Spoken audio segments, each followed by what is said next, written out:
നിൻപാദം കുമ്പിടുന്നേ. നിസ്തുല സ്നേഹത്താലേ ക്രിസ്തുവേ എന്നെയും നീ. നിസ്തുല സ്നേഹത്താലേ ക്രിസ്തുവേ എന്നെയും നീ. മിന്മകനാക്കുവാൻ തിന്മകൾ നീക്കുവാൻ മിന്മഹിമാവെടിഞ്ഞോ. Hallelujah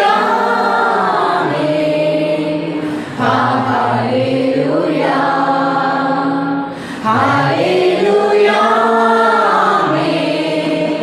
hallelujah.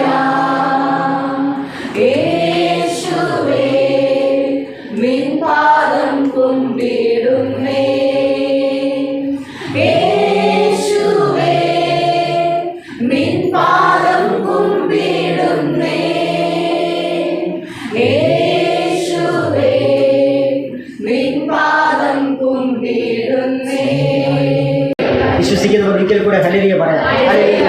കാരണം നമ്മൾ ചിന്തിച്ച് നോക്കുക, ഇന്ന് പകൽ ഇവിടെ ആയിരിക്കുമ്പോൾ കർത്താവ് നമുക്ക് ചെയ്ത ഉപകാരങ്ങളെ ഓർത്താൽ നമ്മളിത് പാട്ട് പാടിയിട്ട് ആരാധിച്ചു. ഇന്ന് നമുക്ക് ദൈവം ചെയ്ത ഉപകാരങ്ങളെ ഓർത്താൽ നമുക്കിങ്ങനെ അടങ്ങിയിരിക്കാനാവത്തില്ല.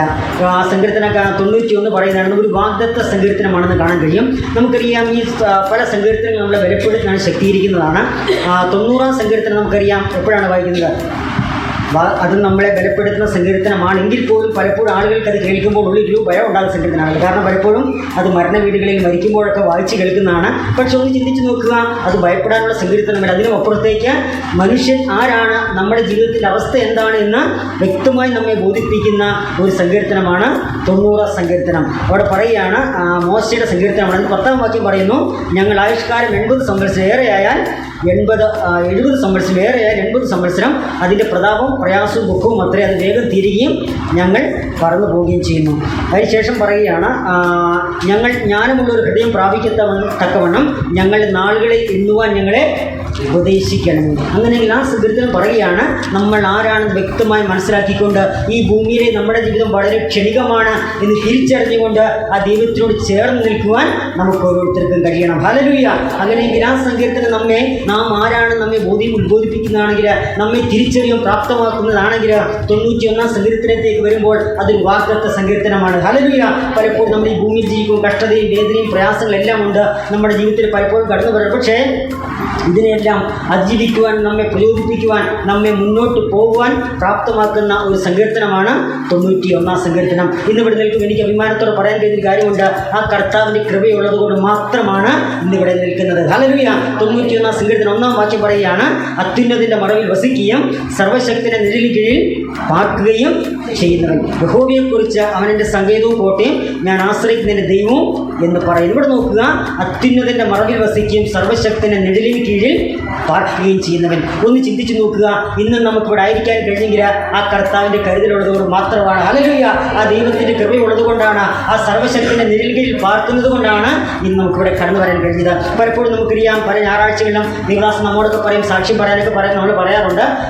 ദൈവം ചെയ്ത ഉപകാരത്തെക്കുറിച്ച് പറയുമ്പോൾ നമ്മൾ പലപ്പോഴും പറയാറുണ്ട്, എനിക്ക് പ്രത്യേകിച്ച് മാറ്റമൊന്നും വന്നിട്ടില്ല, എൻ്റെ ജീവിതത്തിൽ ചേഞ്ചൊന്നും വന്നിട്ടില്ല, അതുകൊണ്ട് ദൈവം പ്രത്യേകിച്ച് ഉപകാരമൊന്നും ചെയ്തില്ല എന്നൊരു പക്ഷേ നമ്മൾ പറയാനായിട്ട് സാധ്യതയുണ്ട്. കാരണം എന്താണ്, ദൈവം ചെയ്ത ഉപകാരത്തെ പലപ്പോഴും നമ്മൾ വീക്ഷിക്കുന്നത് എങ്ങനെയാണ്, ഒരു ഭൗതികമായ നേട്ടങ്ങൾ അല്ലേ. എനിക്ക് നമുക്ക് സാമ്പത്തിക നന്മ തന്നാൽ, ഒരു ജോലി തന്നാൽ, ഒരു വാഹനം വാങ്ങാൻ കഴിഞ്ഞാൽ, ഒരു വീട് വെക്കാൻ കഴിഞ്ഞാൽ നമ്മൾ പറയും, കഴിഞ്ഞ ഒരാഴ്ച ദൈവം എനിക്ക് നല്ലൊരു ഉപകാരം ചെയ്തു, അല്ലെങ്കിൽ ഇന്ന കാര്യങ്ങൾ എനിക്ക് ചെയ്തു എന്നൊക്കെ പറഞ്ഞ് സാക്ഷ്യം പറയാൻ സാധ്യത. പക്ഷേ പലപ്പോഴും പലരും പറയാറുണ്ട്, കഴിഞ്ഞ ആഴ്ചയെപ്പോലെ തന്നെ ഈ ആഴ്ചയായിരിക്കുകയാണ്, കഴിഞ്ഞ മാസത്തെ പോലെ തന്നെ ഈ മാസമായിരിക്കുകയാണ്, എന്തിനേറെ പറഞ്ഞു കഴിഞ്ഞ വർഷത്തെപ്പോലെ തന്നെ ഞാൻ ഈ വർഷമായിരിക്കുകയാണ്, എനിക്കൊരു മാറ്റവുമില്ല, അതുകൊണ്ട് ദൈവം പ്രത്യേകിച്ച് ഉപകാരമൊന്നും ചെയ്തില്ല എന്നൊരു പക്ഷേ പറയാൻ സാധ്യതയുണ്ട്. പ്രിയരെ, ഞാൻ പറയട്ടെ, നമുക്കൊരു മാറ്റവും ഉണ്ടായിട്ടില്ലെങ്കിൽ അത് കർത്താവ് ചെയ്ത ഉപകാരമാണ്. ഹല്ലേലൂയ. ഒരുപക്ഷെ നിങ്ങൾ ചോദിക്കും അതെങ്ങനെയാണ്. തീർച്ചയായും ഞാൻ പറയാം, കഴിഞ്ഞ വർഷം വരെ കണ്ണിന് കാഴ്ച ഉണ്ടായിരുന്ന പലർക്കും ഇന്ന് കണ്ണിന് കാഴ്ചയില്ല. ഓടിച്ചാടി നടന്ന പലരുടെയും കാലുകൾ, കഴിഞ്ഞ മാസം വരെ ഓടിച്ചാടി നടന്ന പലരുടെയും കാലുകൾ ഇന്ന് ആശുപത്രിയിൽ മുറിച്ച് മാറ്റപ്പെട്ടിരിക്കുകയാണ്. കഴിഞ്ഞ മാസം വരെ അല്ലെങ്കിൽ കഴിഞ്ഞ ആഴ്ചയിൽ ഉണ്ടായിരുന്ന പലരും ഇന്ന് ഈ ഭൂമിയിൽ ഇല്ല എങ്കിൽ പ്രിയരെ, കഴിഞ്ഞ വർഷത്തെ അതേ ആരോഗ്യം കർത്താവ് തന്നെങ്കിൽ, ഒരു മാറ്റവും നമുക്ക് സംഭവിച്ചിട്ടില്ലെങ്കിൽ, അതേ കാഴ്ചശക്തി നമുക്കുണ്ടെങ്കിൽ, അതുപോലെ സംസാരിക്കാൻ കഴിയുന്നെങ്കിൽ, ഇന്ന് സ്റ്റെപ്പ് കയറി നടന്നു വന്ന കൈയടിച്ച് പാടാൻ കഴിഞ്ഞെങ്കിൽ അത് കർത്താവ് ചെയ്ത ഉപകാരമാണ്. ഹല്ലേലൂയ. എനിക്ക് പലതവണ സങ്കീർത്തനം പറയുന്നു, അവൻ്റെ കണ്ണീരിൽ നിന്നും എൻ്റെ കാലിനെ വീഴ്ചയിൽ എൻ്റെ പ്രാണനെ മരണത്തിൽ വിളിച്ചിരിക്കുന്നു. പ്രിയരെ, ചിന്തിച്ച് നോക്കുക, എത്രയോ പേര് ഈ ഭൂമണ്ഡലം വിട്ടുപോയി. കഴിഞ്ഞ വർഷത്തെ അതേ ആരോഗ്യം കർത്താവ് തന്നെങ്കിൽ, അതേ കാഴ്ചശക്തി തന്നെങ്കിൽ, കൈയടിച്ച് പാടാൻ ആരോഗ്യം തന്നെങ്കിൽ, ഇന്ന് സ്റ്റെപ്പ് കയറി ഇവിടെ കടന്നു വരാൻ കഴിഞ്ഞെങ്കിൽ, ഒരു മാറ്റവും ഉണ്ടായിട്ടില്ലെങ്കിൽ കർത്താവ് ചെയ്ത ഉപകാരമാണ്. ഹല്ലേലൂയ. ആ സർവശക്തിൻ്റെ നിഴലിൻ കീഴിൽ പാർക്കുന്നത് കൊണ്ടാണ്. തിരുവചനം പറയുകയാണ്, യഹോവയെക്കുറിച്ച് അവൻ എൻ്റെ സങ്കേതവും ഞാൻ ആശ്രയിക്കുന്ന എൻ്റെ ദൈവവും എന്ന് പറയുന്നു. ഒന്ന് ചിന്തിച്ച് നോക്കുക, ദൈവം സങ്കേതമായിരിക്കുന്ന, ആശ്രയമായിരിക്കുന്ന ഒരു ഭക്തനൊന്നും പേടിക്കാനില്ല. ഹല്ലേലൂയ.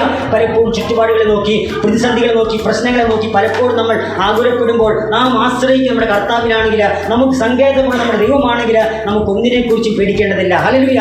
46 സങ്കീർത്തനം പറയുകയാണ്, ദൈവം നമ്മുടെ സങ്കേതവും ബലവുമാകും, കഷ്ടങ്ങളിൽ അവൻ ഏറ്റവും അടുത്ത തുണയായിരിക്കുന്നു. അതുകൊണ്ട് അതിന് തൊട്ടടുത്ത് ചില കാര്യം പറയുകയാണ്, അതുകൊണ്ട് ഭൂമി മാറിപ്പോയാലും പർവ്വതങ്ങൾ കുരുങ്ങി സമുദ്രമധ്യേ വീണാലും അതിൻ്റെ കോപം ഇരച്ചു കലങ്ങിയാലും നാം ഭയപ്പെടുകയില്ല. ആ ലിസ്റ്റോട് കുറച്ചുകൂടി നമുക്ക് നാട് ചെയ്യാം. ഇവിടെ എന്തെല്ലാം മാറ്റങ്ങൾ സംഭവിച്ചാലും, ഏതെല്ലാം പാർട്ടികൾ വന്നാലും, ആരൊക്കെ ഭരണത്തിൽ വന്നാലും, ഇനി ഈ ഭൂമിക്ക് എന്തെല്ലാം മാറ്റങ്ങൾ സംഭവിച്ചാലും യഹോവ ആശ്രയമായിരിക്കുന്ന, കർത്താവിൽ ആശ്രയമായിരിക്കുന്ന ഒരു ഭക്തനൊന്നും പേടിക്കാനില്ല. ഹല്ലേലൂയ.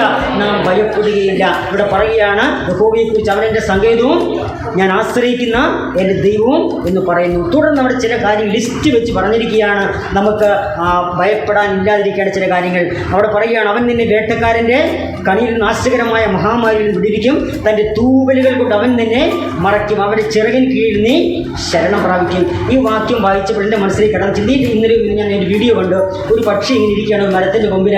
ആ വീഡിയോ ഇങ്ങനെ കൗതുകത്തോടെ നോക്കിയപ്പോൾ ഇങ്ങനെ പക്ഷി ഇങ്ങനെ ചിറക് ഇങ്ങനെ അകത്ത് ഇങ്ങനെ വെച്ചിരിക്കുകയാണ്. അതിൻ്റെ ഉള്ളിൽ എന്തോ ഉള്ളതുപോലെ നോക്കിയിരിക്കാൻ തന്നെ അതിൻ്റെ ചിറകൊന്ന് വിടർത്തിയപ്പോഴേക്കും അതിനകത്ത് 4 കുഞ്ഞുങ്ങൾ പുറത്തേക്ക് വന്നു. അതുകൊണ്ട് ഒരു തടാകത്തിൽ ഇങ്ങനെ അതിങ്ങനെ കൊത്തിപ്പെറുക്കി തിന്നുകയാണ്.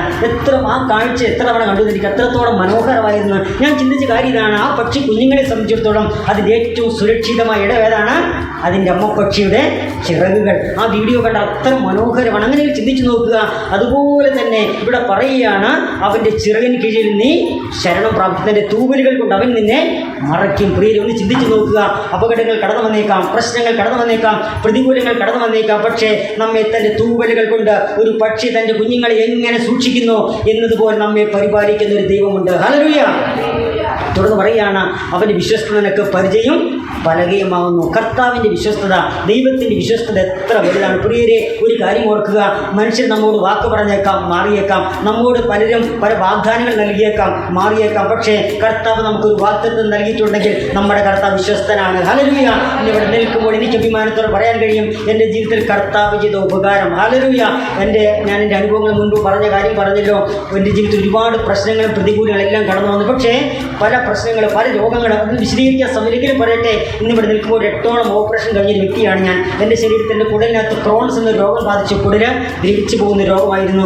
പലതവണ ഓപ്പറേഷൻ ചെയ്യേണ്ടി വന്നു. പലതവണ എൻ്റെ കുടൽ മുറിച്ച് മാറ്റി വയറിൻ്റെ വെളിയിലേക്ക് എൻ്റെ കുടൽ വെച്ച് കൊളസ്ട്രോമി ബാഗ് വെച്ച അവസ്ഥയിലായിരുന്നു. മലവിസർജ്ജനങ്ങൾ അതിലെടുത്ത അവസ്ഥയിലായിരുന്നു. പലപ്പോഴും ഞാൻ ചിന്തിച്ചൊരു കാര്യമുണ്ട്, എനിക്കിനി ഭൂമിയിലേക്ക് നല്ലൊരു ജീവിതമില്ല, എന്തെങ്കിലും തീർന്നു പോകും ഞാൻ ചിന്തിച്ചൊരു കാലഘട്ടമുണ്ട്. പക്ഷേ പ്രിയരെ, ഞാൻ പറയട്ടെ, ഇന്നലെയല്ല മിനിഞ്ഞാന്നാണ്, ദുഃഖ വെള്ളിയാഴ്ചയാണ്, 2007 കാലഘട്ടം. അതികഠിനമായ വേദന നിമിത്തമായിട്ട് ഞാൻ ആശുപത്രിയിൽ കൊണ്ടെത്തിച്ച സമയത്താണ് ഡോക്ടർ പറഞ്ഞു, ആ കുടലിൽ കുറച്ച് ഡാമേജ് വന്നിട്ടുണ്ട്, ആ കുടൽ മുറിച്ച് കളയണം. അന്ന് എൻ്റെ കുടുംബത്തിൽ ദുഃഖവെള്ളി ആകാമായിരുന്നു. പക്ഷേ ഞാൻ പറയട്ടെ, ഈ കഴിഞ്ഞ ദുഃഖവെള്ളിയും എത്രയോ ദുഃഖവെള്ളിയിൽ കടന്നുപോയി, അതെല്ലാം എൻ്റെ കർത്താവ് വിശ്വസ്തനായിരുന്നത് കൊണ്ട്. ഹല്ലേലൂയ.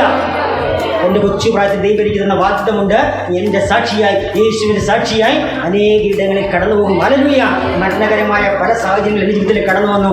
പലതവണ ഞാൻ തീർന്നു പോകാമായിരുന്ന സാഹചര്യം കടന്നു വന്നു. പക്ഷേ ഞാൻ ചിന്തിക്കുകയാണ്, വിശ്വസിക്കുകയാണ്, കർത്താവിൻ്റെ വിശ്വസ്തത എത്ര വലുതാണ്. ഹല്ലേലൂയ.